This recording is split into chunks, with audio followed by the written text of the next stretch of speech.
월드컵 아시아 예선에서 오만과 1대1 무승부를 거뒀다. 이번 영상을 통해 오만전에서 확인할 수 있었던 대한민국의 잠재적인 위험과 이를 어떻게 조정해야 할지 내 나름대로의 해석을 해보려 한다. 첫 번째 위험은 포켓 활용 및 교차 움직임이다. 특히 오만과 같은 541의 낮은 블록을 상대할 때 포켓 활용과 교차 움직임은 매우 중요하다. 상대 수비가 매우 컴팩트하기 때문이다. 하지만 대한민국은 이번 경기에서 이를 대부분 활용하지 못했다. 우선 포켓이란 라인과 라인 사이 공간을 뜻하는데 포켓을 공략할수록, 즉 포켓에서 최대한 돌아서는 빈도가 높을수록 경기를 유리하게 이끌 수 있다. 포켓은 크게 두 개의 영역으로 나눌 수 있다. 상단 포켓과 하단 포켓이다. 포켓 어느 영역에 위치하느냐에 따라 의도와 다음 플레이가 달라진다. 상단 포켓은 전환 및 침투에 용이하다. 볼을 받았을 때 앞쪽 공간이 넓기 때문에 패스를 전환하거나 일종의 반사판이 되어 다른 선수가 앞을 보고 공을 만질 수 있게 해준다. 또한 수비 라인과 붙어있기 때문에 뒷공간 침투에 유리하다. 반대로 하단 포켓은 돌아서는 데 용이하다. 미드필더 뒤에 붙어있기 때문에 수비가 관여하기에 거리가 멀다. 또한 돌아설 수 있으면 활용 가능한 공간이 넓다. 따라서 의도에 따라 정확한 영역에 위치해야 한다. 하지만 이번 경기에서는 대부분 그러지 못했다. 상단 포켓의 잘못된 침투 예시를 보면 이태석이 볼을 받아 패스 가능한 시간과 공간이 확보되어 있다. 하지만 전방 3명의 위치가 올바르지 못했다. 상단 포켓에서 침투가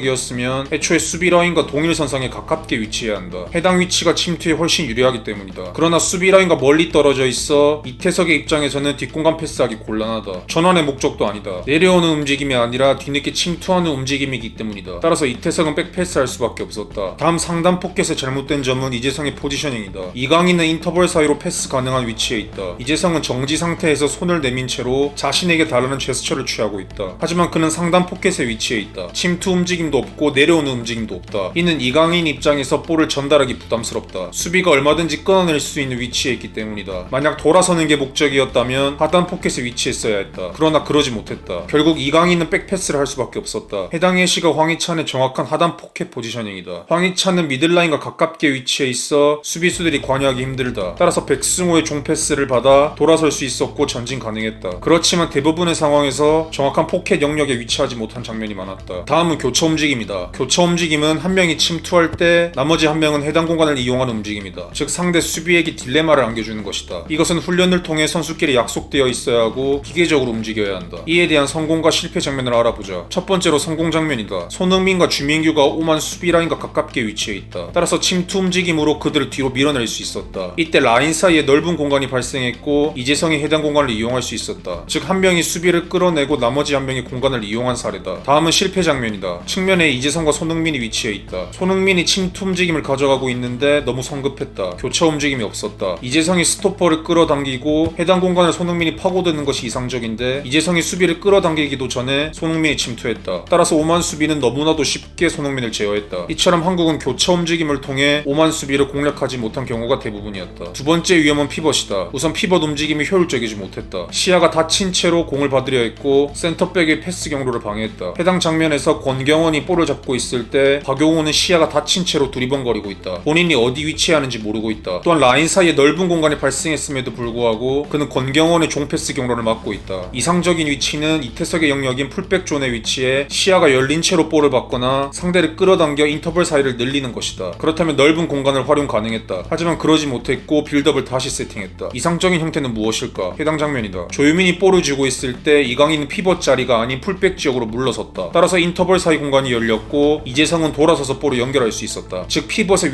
위치만으로도 볼을 전진시킬 수 있느냐 없느냐가 갈리는 것이다. 또 다른 문제는 피벗의 조합 문제다. 피벗 위력 후보군을 보면 황인범, 박용우, 백승호, 이강인이다. 그들의 공통점은 팀의 볼 줄기가 될 수 있는 빌드업 리더 성향이 강한 선수들이다. 강한 신체로 포백 앞을 보호하거나 넓은 영역 커버가 가능한 수비에 특화된 선수들이 아니다. 즉 큰 줄기가 비슷한 선수들밖에 없다는 의미다. 만약 그들끼리 더블 피벗을 구성한다면 문제가 발생할 가능성이 있다. 한 명이 볼을 소유할 때 나머지 인원은 붕 뜬다는 얘기다. 이번 경기에서도 이강인이 투입되자마자 대부분의 볼 전진을 이강인이 맡았다. 박용호는 단순히 이강인에게 볼을 넘겨주는 인원으로 전락한 것이다. 즉 빌드업을 주도하는 선수 옆에는 공을 덜 만지더라도 부딪히면서 볼을 수급하고 넓은 영역을 대신 커버할 수 있는 선수와 같이 조합하는 게 어떨까 한다. 세 번째는 수비수 빌드업과 구조 문제다. 우선 초점은 센터백이 빌드업할 시 앞 공간을 활용할 수 있냐의 여부다. 오만 포워드는 주로 피벗을 견제하기 위해 따라갔다. 따라서 센터백 앞에 넓은 공간이 발생했고 해당 공간으로 전진할 수 있냐 없냐에 따라서 설영우에게도 영향이 갔다. 조유민이 공간을 이용하지 않고 미리 패스를 한다면 상대를 끌어들일 수 없다. 이는 설영우가 볼을 받을 때 윙어에게 압력을 받는다는 뜻이다. 그렇다면 설영우는 윙은 몸을 상대 진영으로 열 수가 없다. 바람직하지 못한 상황이다. 반면 앞 공간을 이용한다면 어떤 장면이 나올까? 조유미는 볼을 쥐고 전진해 상대 윙을 끌어당길 수 있다. 서령우에게 넓은 공간이 확보되었다. 이는 몸을 상대 진영으로 열 수 있음과 동시에 윙백을 당길 수 있다. 따라서 공격수들은 오만 수비수와 동률이 된 것을 확인할 수 있다. 즉 낮은 블록을 상대로 센터백을 적극적으로 활용할 필요성이 있다. 상대를 끌어당기고 연쇄적인 공간을 만드는 것이다. 마지막으로 수비 구조 문제다. 측면 압박 시 경과함이 부족해 상대가 쉽게 뚫어내는 장면이나 윙이 제 시간에 수비 복귀가 늦어 중원의 넓은 공간을 허용하기도 하고 압박 타이밍이 늦어 포켓에 볼이 투입되는 장면 등이다. 이처럼 홍명보는 4-4의 수비 블록 경과함에 관심을 가져야 할 것이다. 정리하자면 홍명보는 다음 3가지 문제점을 개선해야 할 것이다. 의도에 맞는 정확한 포켓 위치를 점유해야 하고 교차 움직임을 통해 상대 수비 블록을 흔들어야 한다. 또한 올바른 피벗 움직임으로 패스 각도를 만들어야 하며 피벗의 조합 형태를 다른 색깔로 구성하는 것이 바람직하다. 마지막으로 센터백의 적극적인 빌드업을 활용해서 상대를 공략해야 하며 4-4의 수비 블록의 경과함을 다져야 할 것이다. 과연 요르단전에서는 어떤 모습을 보여줄까? 다음 3가지 요소를 기억해 내일 경기를 보면 더 재밌을 것이다.